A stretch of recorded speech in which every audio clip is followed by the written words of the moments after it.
Bismillahirrahmanirrahim. Assalamualaikum warahmatullahi wabarakatuh. Selamat pagi anak-anak.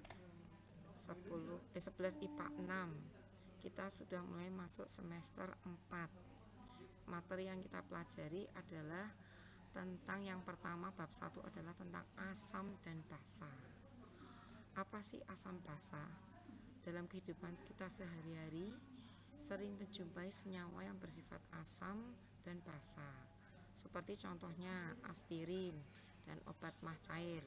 Walaupun banyak orang yang tidak mengetahui nama kimianya asam asetil salisilat atau aspirin dan magnesium hidroksida atau obat mah cair. Di samping sebagai bahan dasar dari produk rumah tangga dan obat-obatan, kimia asam basa berperan penting dalam proses industri dan sangat diperlukan dalam mempertahankan sistem biologi. Contoh dalam kehidupan sehari-hari yang kamu ketahui, misalkan ada jeruk, itu adalah termasuk senyawa asam. Sedangkan sabun adalah termasuk senyawa basa. Apa yang kita pelajari sih tentang asam basa? Yang pertama yaitu sifat senyawa asam. Istilahnya asam berasal dari bahasa Latin, yaitu acetum yang berarti cuka, yang bersifat asam dalam kehidupan sehari-hari apa saja, itu asam klorida atau HCl, air aki atau asam sulfat atau H2SO4, dan pembersih porselin ya, atau jeruk, lemon dan lain-lain. Secara umum, senyawa asam memiliki ciri-ciri sebagai berikut. Yang pertama, senyawa asam memiliki rasa masam. Yang kedua, dapat merubah warna indikator, misalnya kertas lakmus biru menjadi merah, bersifat korosif terhadap logam. 4. Jika dilarutkan dalam air menghasilkan ion hidrogen. 5. Memiliki nilai pH atau derajat keasaman kurang dari 7. Semakin kecil nilai pH suatu zat, maka semakin kuat sifat keasamannya. 6. Larutan asam dalam air menghantarkan listrik. Kemudian sifat senyawa basa. Istilah basa berasal dari bahasa Arab yang berarti abu. Zat yang bersifat basa antara lain yaitu contohnya natrium hidroksida atau NaOH, atau kalium hidroksida OKOH, pasta gigi, dan sabun. Secara umum, senyawa asam memiliki ciri-ciri sebagai berikut. Secara umum senyawa tadi kan asam, sekarang ini basa ya. Secara umum senyawa basa memiliki ciri-ciri sebagai berikut. Basa memiliki rasa pahit. Basa terasa licin, misalnya sabun yang mengandung basa memiliki sifat ini. Dapat merubah warna indikator kertas lampu merah menjadi biru. Bersifat kaustik, artinya dapat merusak kulit. Jika dilarutkan dalam air menghasilkan ion hidroksida atau OH. 6. Memiliki pH lebih dari 7. Semakin besar pH suatu zat, maka semakin kuat derajat kebasaannya. Ini adalah sifat basanya ya. Dalam kehidupan sehari-hari, senyawa asam dan basa memiliki peranan penting dalam kehidupan sehari-hari, seperti ditemukan dalam tubuh makhluk hidup, makanan, obat-obatan, produk rumah tangga, pertanian, maupun bahan baku industri. Berikut ini adalah gambar-gambar kegunaan asam dan basa yang sering digunakan dalam kehidupan sehari-hari. Sebenarnya teori asam basa yang perlu kita pelajari yaitu teori asam basa yang pertama yang kita pelajari adalah Arrhenius ya.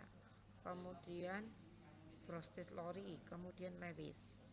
Nah, istilah asam sendiri berasal dari asid, itu berasal Latin atau acetum yang berarti cuka, karena diketahui zat utamanya adalah cuka, adalah asam asetat. Adapun basa atau alkali berasal dari bahasa Arab yang berarti abu. Hingga saat ini ada 3 pengertian asam basa yang dikemukakan oleh 4 ilmuwan. Mereka adalah Van den Arrhenius, Johannes Bronsted, dan Thomas Lowry, dan Gilbert Newton Lewis. Namun pada pembahasan kali ini hanya akan dibahas tentang teori asam basa menurut Arrhenius dulu. Teori asam basa Arrhenius yaitu pada tahun 1884. Arrhenius mengungkapkan pengertian asam basa berdasarkan reaksi ionisasi. Reaksi ionisasi sudah kamu kenal pada kelas 10 tentang larutan elektrolit dan non-elektrolit. Menurut Arrhenius, asam adalah zat yang dalam air dapat melepaskan ion hidrogen atau H+. Sedangkan basa adalah zat yang dalam air dapat melepaskan ion hidroksida atau OH-. Dalam hal ini dijelaskan dengan persamaan reaksi. Contohnya Ha itu adalah asam, dia akan terurai menjadi H+ dan amin. Ini wujudnya akuatik semua. Sedangkan basa dia akan terionisasi jadi BAQ ditambah 2O liquid, dia akan terbentuk pH+ akuatik plus OH- akuatik. OH- adalah ion hidroksida, sedangkan H+ tadi adalah ion hidrogen. Berdasarkan persamaan reaksi, berikut beberapa contoh dari senyawa asam basa menurut Arrhenius dan reaksi ionnya yang sudah kamu ketahui pada waktu kelas 10 mengenai larutan elektrolit dan non-elektrolit. Contoh reaksi ionisasi adalah asam klorida, berarti akan terion jadi H+ plus Cl-. Wujudnya aki semua, akuatik semua. Sedangkan asam asetat CH3COH akuatik, dia akan terion menjadi CH3CO- aki plus H+ aki. Sedangkan asam sulfat H2SO4 akuatik, dia akan terion jadi 2H+ akuatik ditambah SO4 2- akuatik. H2CO3 atau asam karbonat, dia akan terion menjadi 2H+ akuatik plus CO3 2- akuatik. Itu adalah kelompok dari asam. Sedangkan kelompok dari basa, contohnya natrium hidroksida atau NaOH akuatik akan terion jadi NH+ akuatik plus OH- akuatik. Sedangkan KOH atau kalium hidroksida akuatik akan terion menjadi 1K+ akuatik ditambah 1 OH- akuatik.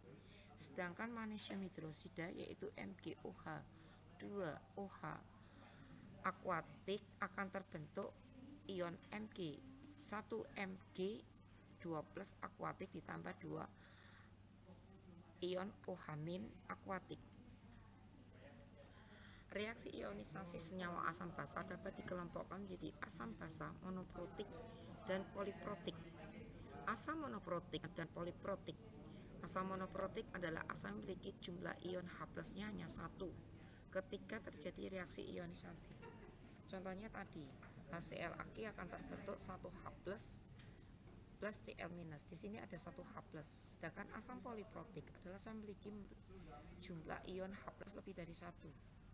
Contohnya asam sulfat, dia akan terionisasi menjadi 2H+ ditambah 2SO4 2-. 2H ionnya adalah 2H+ ini adalah dikatakan poliprotik.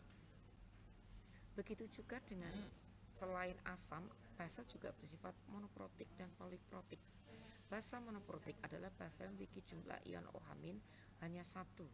Contohnya NaOH akuatik, dia akan terion jadi Na+ akuatik plus OH- akuatik. Sedangkan poliprotik adalah basa yang memiliki jumlah ion OH- lebih dari 1 ketika terjadi ionisasi.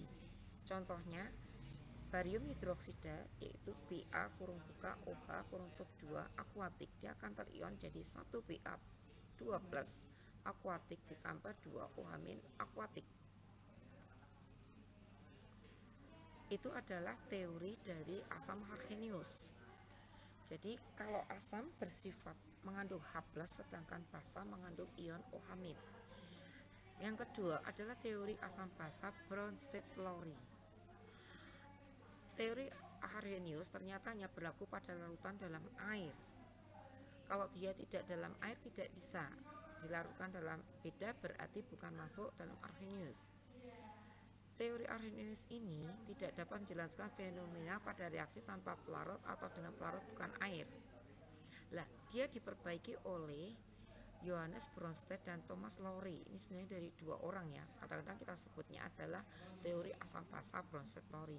Ditemukan tahun 1923 menggunakan asumsi sederhana, yaitu asam memberikan ion H+ pada ion atau molekul lainnya yang bertindak sebagai basa.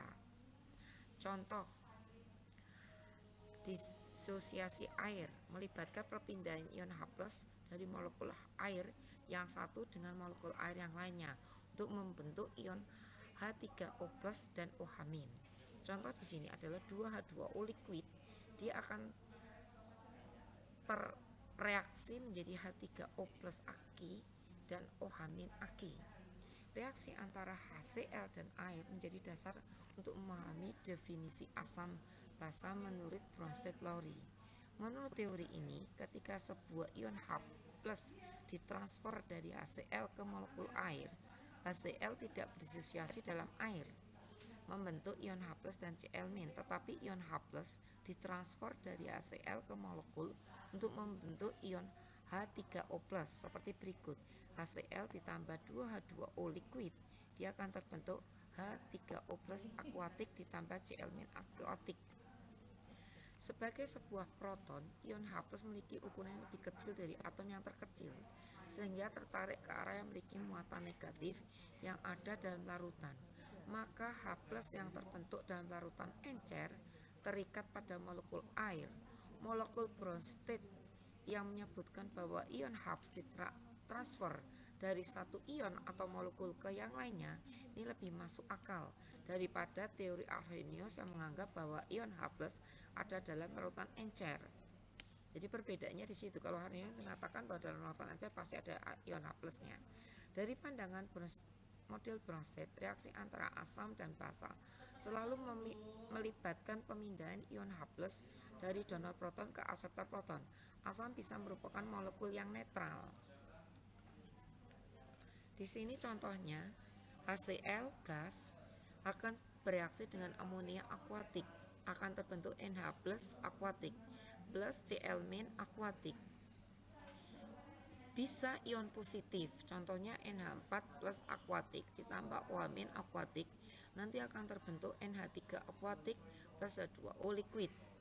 Atau ion negatif, H2PO4- akuatif plus H2O liquid, dia akan terbentuk HPO4 2- akuatik plus H3O plus akuatik. Teori asam basa Bronsted-Lowry dapat disimpulkan sebagai berikut. Ingat, Bronsted-Lowry mengatakan bahwa asam adalah zat yang mendonorkan proton atau H+, dan basa adalah zat yang menerima proton, yaitu menerima H+. Pasangan asam basa konjugasi. Reaksi antara asam dan basa Bronsted-Lowry disebut pertukaran proton. Jika asam disimbolkan sebagai Ha dan basa disimbolkan sebagai B, maka reaksi umum asam basa ini adalah Ha plus B, nanti akan terbentuk BH plus tambah amin. BH plus ditambah amin nanti akan terbentuk Ha ditambah B. Skema reaksi dapat dilihat pada persamaan berikut. Contohnya, misalkan NH3 ditambah 2O, dia akan terionisasi, balik terbentuk NH4+ ditambah OH-. NH3 sebagai basa 1, H2O sebagai basa 1, asam 1, Lah, NH4 sebagai asam 2 dan OH- sebagai basa 2. Kok bisa seperti itu? Kita bandingkan coba. NH3 adalah basa 1, sedangkan NH4 asam 2. Yang perlu kamu ketahui bahwa kalau dia NH3 sama NH4+, yang kelebihan satu H+ siapa? NH4+, ya. Berarti NH4+ itu yang disebut asam, tapi sebelah kanan asam 2 itu sebagai asam konjugasinya. Sedangkan NH3 disebut basanya. Kalau H2O dengan OH-, karena yang kelebihan H2O dengan OH-, yang kelebihan H adalah 2O, maka di sebelah kiri disebut asam 1, sedangkan OH- disebut basa 2 atau basa konjugasi.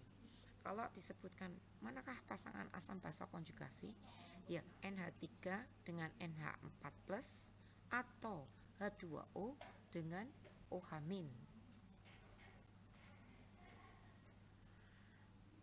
Reaksi ke kanan, NH3 menerima proton dari H2O. Jadi NH3 adalah basa dan H2O adalah asam. Pada reaksi kebalikannya, NH4 plus donor proton terhadap OH-. Oleh sebab itu, ion NH4+ adalah asam dan ion OH- adalah basa. Spesies NH3 dan NH4+ berbeda dalam jumlah protonnya atau H+-nya. NH3 menjadi ion NH4 melalui pengikatan proton, sedangkan ion NH4 menjadi NH3 melalui pelepasan proton. Spesies NH4+ dan NH3 seperti ini dinamakan pasangan konjugat asam basa. Pasangan konjugat asam basa terdiri atas dua spesies yang terlibat dalam reaksi asam basa, satu asam dan satu basa, yang dibedakan oleh penerimaan dan pelepasan proton. Pasangan itu dinamakan asam basa konjugat dari basa, sedangkan basa adalah basa konjugat dari asam. Jadi NH4+ adalah asam konjugat dari NH3 dan NH3 adalah basa konjugat dari NH4+. Teori asam basa. Selain yang saya bicarakan di atas mengenai teori Arrhenius dan Bronsted-Lowry, ada teori yang ketiga yaitu teori asam basa dari Lewis. Teori asam basa terus berkembang dari waktu ke waktu. Pada tahun 1923, seorang ahli kimia Amerika Serikat bernama Gilbert N. Lewis menggunakan teorinya tentang asam basa berdasarkan serah terima pasangan elektron. Jadi kalau menurut teori Lewis itu pasangan serah terima pasangan elektron. Lewis berpendapat asam adalah partikel ion atau molekul yang dapat menerima akselerator pasangan elektron, sedangkan basa didefinisikan sebagai partikel ion atau molekul yang memberi donor pasangan elektron. Reaksi asam basa menurut Lewis berkaitan dengan pasangan elektron yang terjadi pada ikatan kovalen koordinasi. Perhatikan reaksi di bawah ini. Tapi sebelum kita lanjut ke sini, berarti saya mengingatkan tentang struktur atom dari kelas 10 dan rumus bangunnya. Kita lihat NH3. N itu punya 5 elektron yang mengelilinginya, dan sekarang H menjadi 1, sehingga akan terbentuk rumus bangunnya NH, Na, dan N mempunyai pasangan elektron bebas. Sedangkan H itu punya 1 elektron. Kalau elektronnya sudah dilepaskan atau diberikan, berarti elektronnya hilang menjadi H+. Sehingga ini N punya pasangan elektron akan memberikan pasangan elektron pada H+. Kita lihat ini adalah teori asam basa Lewis. Pada reaksi H+ dan NH3 di sini, H+-nya bertindak sebagai asam, sedangkan NH3 sebagai basanya. Teori asam basa Lewis lebih luas daripada teori asam basa Arrhenius dan teori asam basa Bronsted-Lowry. Hal ini disebabkan, pertama, teori Lewis dapat menjalankan reaksi asam basa dalam pelarut air, pelarut selain air, bahkan tanpa pelarut. Yang kedua, teori Lewis dapat menjelaskan reaksi asam basa tanpa melibatkan transfer proton H+ seperti reaksi NH3 dengan H+. Selain kita pelajari tentang asam basa itu, kita akan mempelajari tentang indikator asam basa. Indikator asam basa ini, kondisi kita kan sekarang lagi COVID nih, ya. Di rumahmu susah kita sebenarnya Risma mau masuk ke laboratorium, tapi kamu lihat aja di sekeliling rumahmu aja.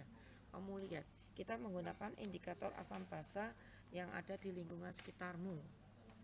Nah, yang kita akan pelajari, indikator itu apa sih? Indikator asam basa adalah zat warna-warnanya yang tergantung pada pH larutan. Misalnya lakmus merah pada pH yang lebih kecil dari 5,5 dan biru pada pH yang lebih besar dari 8. Di dalam larutan yang pH-nya antara 5,5 sampai 8, warna lakmus merupakan kombinasi antara warna merah dan warna biru. Dikatakan trayek perubahan warna lakmus antara pH 5,5 dan pH sama dengan 5,5 dan pH 8,0. Contohnya kalau kamu membuat suatu garis, berarti itu kayak secara matematika antara garis nomor 55 sampai 8. Itu yang berwarna merah dan biru. Jadi nanti ada perubahan di situ. Yang pertama yaitu indikator lakmus. Indikator lakmus yang kita gunakan di laboratorium. Di sini ada kertas lakmus merah dan kertas lakmus biru. Untuk mengetahui suatu larutan bersifat asam basa atau netral digunakan indikator. Ini paling murah sekali harganya. Kertas lakmus merupakan salah satu indikator yang dapat menentukan suatu larutan bersifat asam atau bersifat basa. Lakmus merah merupakan indikator untuk larutan basa dan lakmus biru merupakan indikator untuk larutan asam. Jika dalam suatu larutan kita masukkan kertas lakmus biru, merah atau biru dan ternyata tidak jadi perubahan warna pada kertas lakmus, maka larutan tersebut disebut netral. Jadi ingat ya, lakmus merah merupakan indikator untuk menentukan asam, lakmus merah itu menentukan basa dan lakmus biru untuk menentukan asam. Selain indikator kertas lakmus, ada indikator fenovetalin, ini berupa cairan ya. Ini lebih detail lagi. Itu merupakan salah satu indikator yang dapat menentukan suatu larutan bersifat asam atau basa.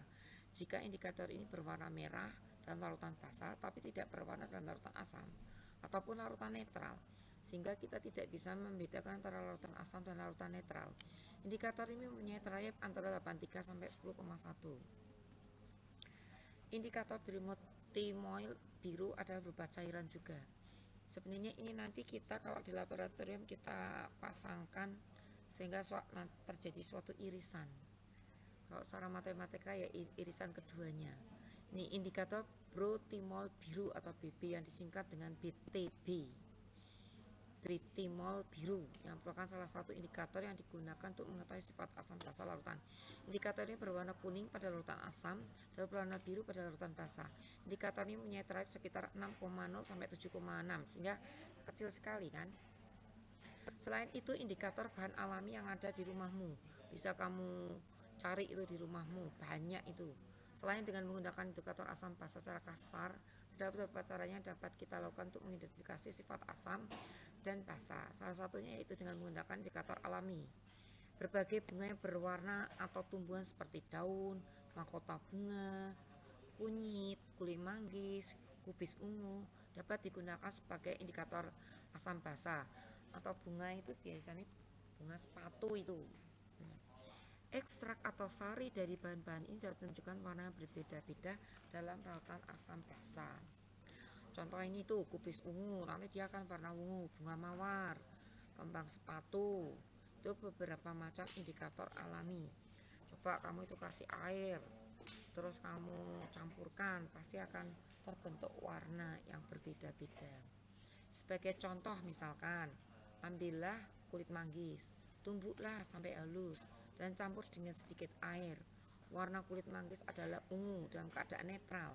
Jika ekstrak kulit manggis dibagi dua dan masing-masing diteteskan larutan asam dan basa, maka dalam larutan asam terjadi perubahan warna dari ungu menjadi coklat kemerahan. Larutan basa yang diteteskan berubah warna dari ungu menjadi biru kehitaman. Nah, itu sudah sampai di sini mengenai pH asam basa.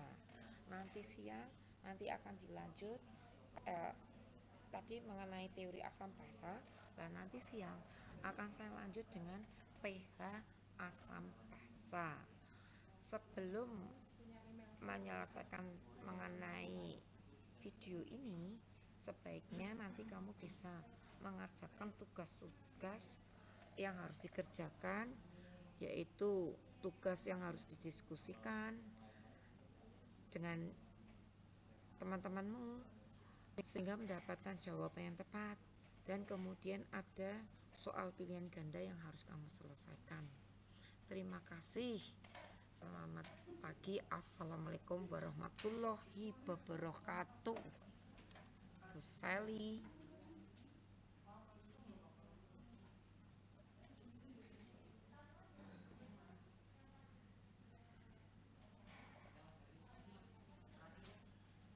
ada pertanyaan nanti didiskusikan ya. Sally.